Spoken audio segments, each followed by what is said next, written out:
Ada kucing milik Pak Haji. Kucingnya sedang dilatih renang. Perilaku harus terpuji agar disayang banyak orang.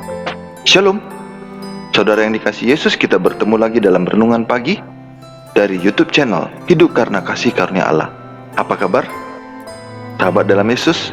Kiranya kita tetap sehat, penuh sukacita, bersyukur dan memuliakan Tuhan. Baik, mari kita mulai ibadah kita pada pagi ini dengan berdoa bersama-sama. Tuhan yang baik, terima kasih Tuhan untuk hari yang indah, sehat, sejahtera dalam hidup kami, penuh sukacita dan syukur yang kami selalu rasakan dalam hati jiwa kami.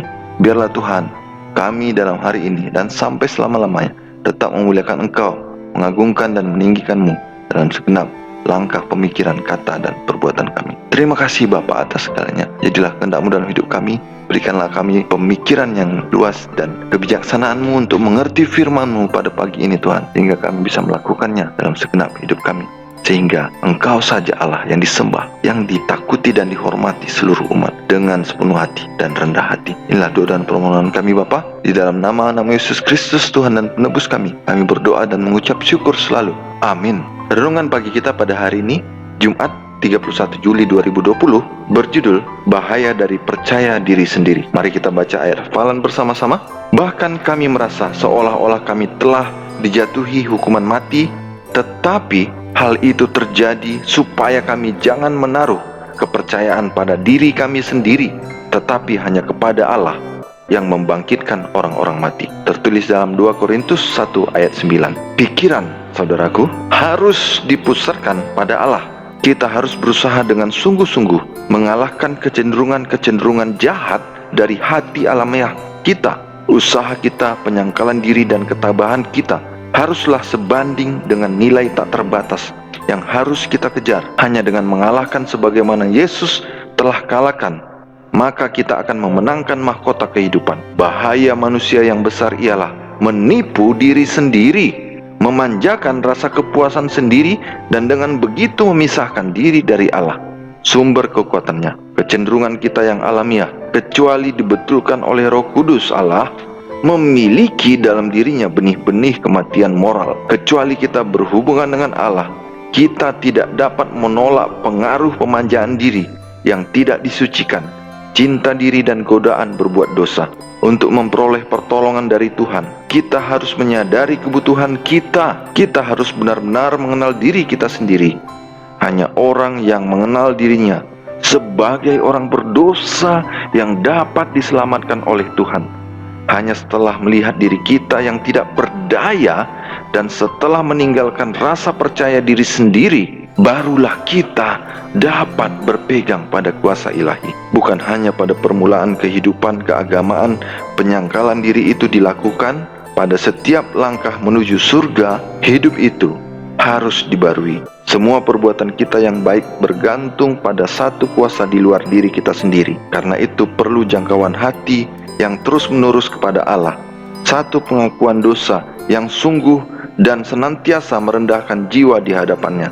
Bahaya mengelilingi kita dan kita aman hanya kalau kita menyadari kelemahan kita dan iman kita bergantung teguh kepada penyelamat yang perkasa itu. Kita harus berpaling dari ribuan pokok persoalan yang mengundang perhatian.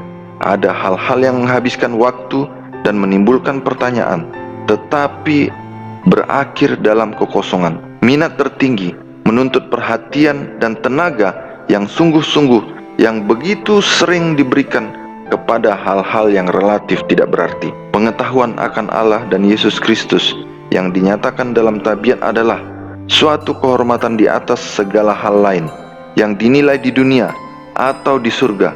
Itulah pendidikan tertinggi. Itulah kunci yang membuka gerbang kota surgawi. Pengetahuan ini dimaksudkan Allah agar semua orang yang mengenakan Tuhan dapat memperolehnya. Renungan pagi kita pada pagi ini dikutip dari buku Seri Membina Keluarga, jilid 4 halaman 419 sampai 421. Saudara yang dikasihi Yesus, banyak sekali bahaya yang kita dapatkan bila kita hanya mempercayai diri sendiri. Bila kita hanya menjalani hidup ini dengan kekuatan kita, dan kita bangga akan keberhasilan yang kita capai karena segala upaya dan perjuangan kita, padahal banyak hal lain yang Tuhan berikan yang mendukung kita untuk mencapai keberhasilan itu. Apa saja yang Tuhan berikan menjadi dukungan buat kita? Misalnya orang-orang yang di sekitar kita, yang mendukung kita, yang memberi perhatian kepada kita, yang Tuhan buat merasa empati, simpati, dan mau mensupport kita dengan apa adanya kita pada saat itu. Tuhan bisa saja, walaupun manusia mendukung kita dengan segala kemampuan berbicara, negosiasi, dan kepintaran kita, Tuhan bisa saja mendatangkan malapetaka tanpa kita sadari, yang di luar perkiraan kita, di luar kemampuan kita untuk mengendalikannya, menghancurkan segala upaya kita, menghancurkan segala hasil yang sudah kita capai, dan membuat kita menderita. Itu adalah suatu hal yang pasti dan tidak bisa terelakkan. Mengapa, saudaraku? Karena Ayub sudah mengalaminya, dan itu adalah kehidupan yang nyata yang ada di hadapan banyak bangsa dan diperhatikan langsung oleh orang-orang yang menjadi sahabatnya, keluarganya, istrinya sendiri. Tapi saudara, sepintar apapun Ayub, sejago apapun dia menghadapi dan menyelesaikan masalah-masalahnya, sesolid apapun teman-temannya, dia tanpa kehendak Tuhan tidak bisa membalikkan kondisinya yang menderita, penuh penyakit sampar, borok di tubuhnya, dan kehancuran semua usahanya, kehilangan semua harta bendanya. Namun ketika Tuhan berkehendak, segala yang hilang dari hidupnya sebelumnya dikembalikan Tuhan berkali lipat, dan dia mengelolanya dengan baik karena kemurahan Tuhan saja. Ini adalah suatu fakta yang benar-benar ada. Marilah kita dalam setiap pencapaian kita, dalam setiap usaha kita, kita selalu bersyukur pada Tuhan, berdoa memohon tuntunannya, memohon berkatnya, memohon pengampunannya atas segala upaya kita yang mungkin membawa kita jauh daripada Tuhan dan menyakiti hati Tuhan. Biarlah saudara, hidup kita hari demi hari kita serahkan hanya dalam kehendak Tuhan saja.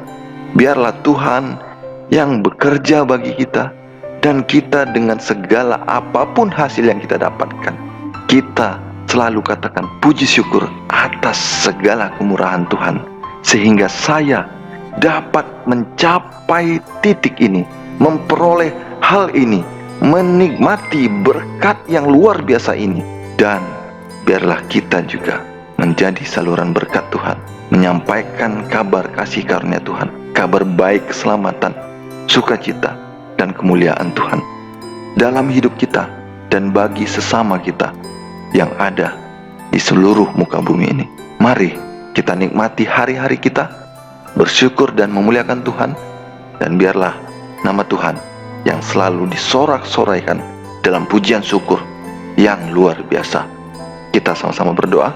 Terima kasih Tuhan untuk firman-Mu yang mengingatkan kami Bapa, supaya semakin merendahkan hati kami untuk setiap kondisi, untuk setiap keberhasilan, untuk setiap kegagalan, untuk setiap tantangan, untuk apapun yang kami alami, sehingga Tuhan, kami hidup hanya untuk menyembah, mengasihi, dan menunjukkan betapa Engkau Allah yang baik adalah sumber kehidupan kami. Terima kasih Bapa. Apapun yang terjadi dalam hidup kami serahkan dalam tangan kuasa-Mu, supaya kami menjalaninya bersama-Mu dengan penuh syukur dan menyembah Engkau selalu. Inilah doa dan permohonan kami Tuhan. Mohon tuntun selalu hidup kami Roh Kudus, supaya sesuai dengan kehendak-Mu saja. Di dalam nama-Mu Yesus Kristus, Raja, Tuhan, Penebus kami berdoa dan mengucap syukur selalu. Amin. Demikian renungan pagi kita pada hari ini saudaraku, hari Jumat, tanggal 31 Juli 2020. Kiranya nama Tuhan dimuliakan dan kita dipenuhi dengan sukacita, sorak-sorai, dan keagungan Tuhan semakin indah, terang, di seluruh dunia. Jangan lupa klik like, subscribe, dan tanda lonceng supaya setiap video yang kami upload dapat Anda dapatkan secara update. Berakit-akit ke hulu, berenang-renang ke tepian. Jangan kau durhaka pada ibu, kelak akan mengalami kemalangan. Sampai jumpa. Horas.